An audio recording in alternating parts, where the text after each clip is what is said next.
Horror Story Collection. 5 short horror stories. Written by Stories from the Attic. Narrated by Robin Mcconnell. Fair and Foul. The idea that God, if you were ever to meet him, would be wearing a T-shirt emblazoned with Albert Einstein's face might seem a little absurd. The idea that he would be standing, his beard flecked with crumbs and a large double shot of whiskey by his elbow, at a card table in a basement casino of some backstreet dive, is stranger still. Yet, if you go to the ritzy 24-hour casino just off Oldham Street and ask for Doyle, he will swear black is white that this is exactly what happened to him years ago. The funny thing is, if you ever venture into the ritzy, stagger down those stained carpeted stairs and find him standing in his corner, if you ever spend, as I have, any great amount of time talking to the man, then in a strange way you'll come to believe him. He'll tell you how he met God, why he now does what he does, and if he gets down to the truth of the matter, will tell you things that will chill your blood. I first met Doyle one night around 6 years ago, when a friend, almost as a joke, decided that our first drink of the night should be at the Ritzy.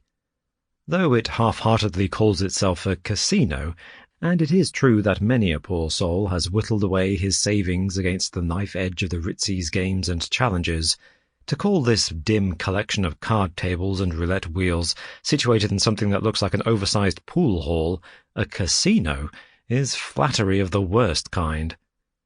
The Ritzy was a basement bar turned into a casino by virtue of being the last refuge for souses, gambling addicts, and misfits who could no longer gain admission to the bigger and classier casinos in the area. It was a place best avoided by anyone not interested in losing money on a bad bet or blood in a brawl. To my friend, Ritzy's seedy reputation was also its glamour and attraction. His idea of a hilarious prank was to tell me to meet him there, only to call me half an hour later to say that he and my other friends were in a bar across the street, and had all just been falling around laughing at the thought of me languishing in the smoky hovel that is the Ritzy. Though, of course, for the first hour or so that I stood in the Ritzy alone, I didn't know that.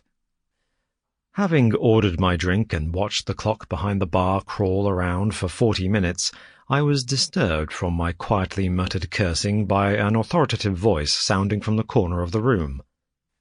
"He's not coming," the voice declared to nobody in particular, as if the observation was the most natural and casual thing in the world.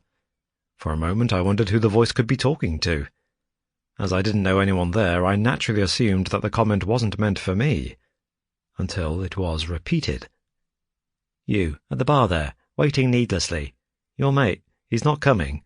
You should probably drink up and head off." I turned to see a slightly dishevelled and tired-looking man in a tattered, ancient-looking jacket watching me from the corner.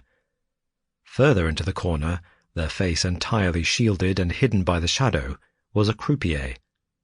Only the bottom half of his genderless individual's body was lit by the overhanging light that illuminated the table, the face and head completely cut off by the point at which the light stopped. A perfect scimitar-like curve that erased the features and made this auditor of the bets appropriately faceless. Oddly, this observer seemed to be playing the role of furniture in the whole scenario. In the few seconds I had watched, it appeared as though he or she wasn't actually participating much in what the old man was doing, or, judging by the way they just stood there stock still, even paying attention to what was going on at all. I turned to look at the old man and threw him an expression that I hoped showed my confusion. "Your friend, Michael, the guy who used to be your roommate. He's not coming. You'll find him across the road in an hour at the Still Bar with a few other folks. I think he thinks he's funny." He made the final proclamation with a sigh that sounded like a mix of disappointment and resignation.